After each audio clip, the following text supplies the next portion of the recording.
सो ये guys welcome back to my channel. और आज का ये वीडियो काफ़ी इंपॉर्टेंट होने वाला है क्योंकि आज हम बात करने वाले ऐसे टॉप 25 जीके जो पेपर में पूछे जा चुके हैं और आगे भी होने वाले गवर्नमेंट एग्ज़ाम में ये क्वेश्चन आ सकते हैं।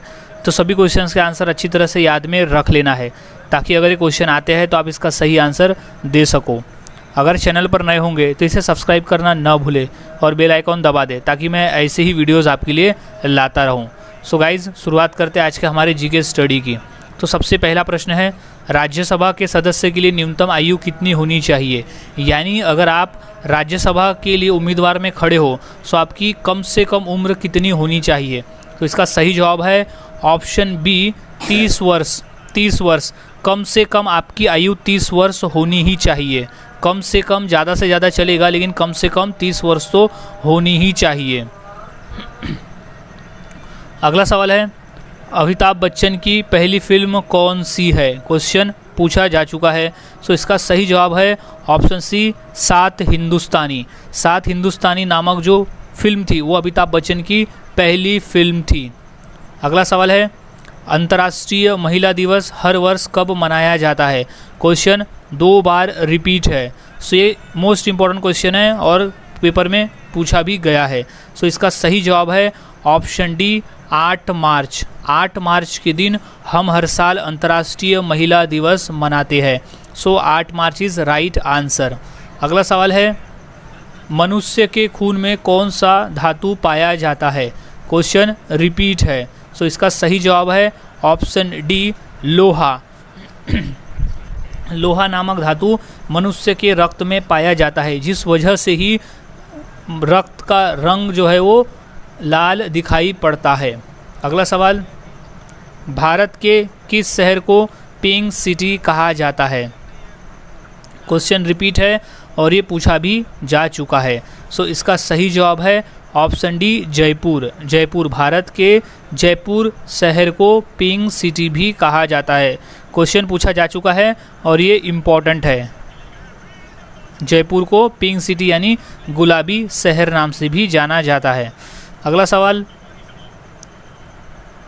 डूरंड लाइन किसके साथ भारत की सीमा निर्धारित करती है? क्वेश्चन इंपॉर्टेंट है और ये रेलवे में और यूपीएससी के पेपर में पूछा जा चुका है। सो इसका सही जवाब है ऑप्शन डी अफगानिस्तान। अफगानिस्तान और भारत की जो बाउंड्री है, जो सीमा है, उसे डूरंड लाइन भी कहा जाता है। अगला सवाल, गंगा ब्रह्मपुत्र का डेल्टा किस प्रकार का है? क्वेश्चन इंपॉर्टेंट है और ये पूछा जा चुका है। सो इसका सही जवाब है ऑप्शन ए चापाकार। चापाकार, गंगा ब्रह्मपुत्र का जो डेल्टा है वो चापाकार प्रकार का है। सो इम्पॉर्टेंट है, याद रखें चापाकार। अगला सवाल, भारत का सबसे शुष्क स्थान कौन सा है? क्वेश्चन 2 बार रिपीट है और ये पूछा जा चुका है। सो इसका सही जवाब है ऑप्शन डी लेह। लेह नामक जो स्थान है वो सबसे शुष्क स्थान है भारत का। अगला सवाल, हरिद्वार और देहरादून किस हिमालय में स्थित है? क्वेश्चन रिपीट है। सो इसका सही जवाब है option C Shivalik. Option C है शिवालिक।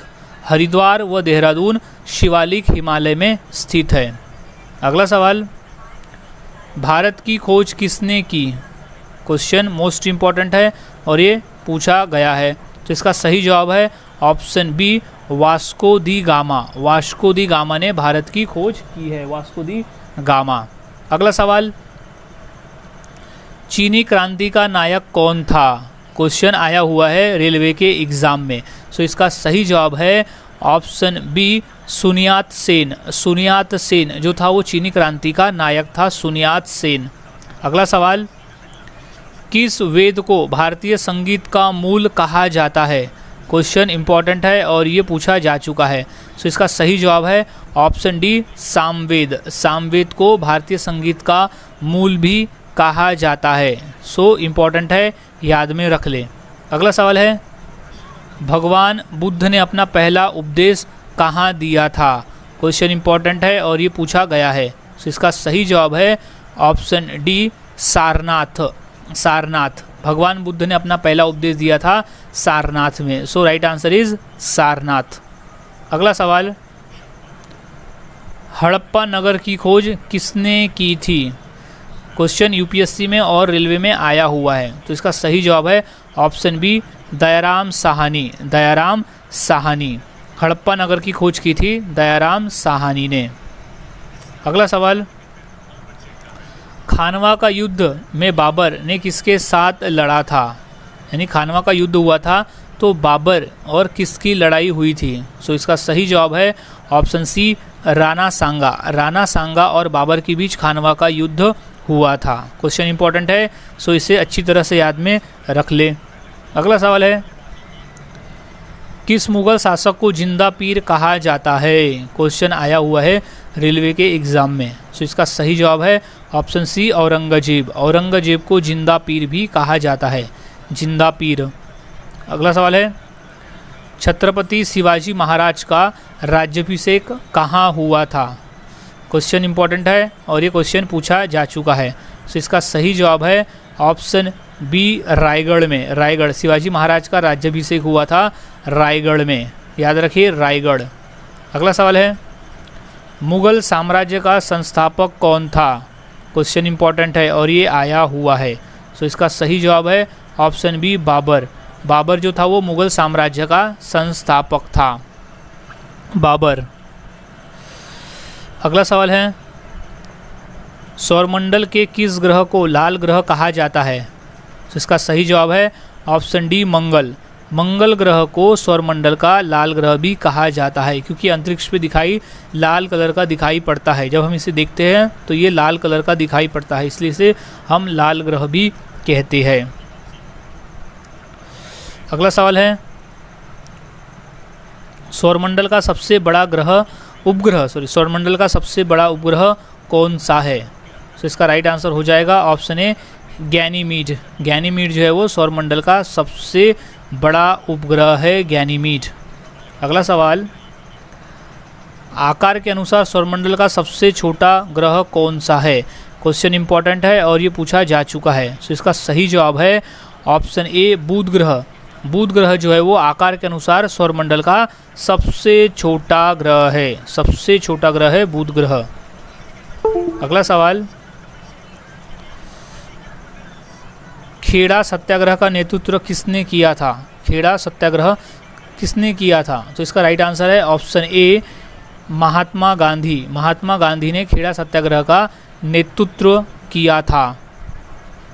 अगला सवाल, भारत का पहला उपग्रह कौन सा है? क्वेश्चन इंपॉर्टेंट है और ये 2 बार पूछा जा चुका है। तो इसका सही जवाब हो जाएगा ऑप्शन ए, आर्यभट्ट। आर्यभट्ट, भारत का पहला उपग्रह है आर्यभट्ट। आर्यभट्ट पहला उपग्रह है।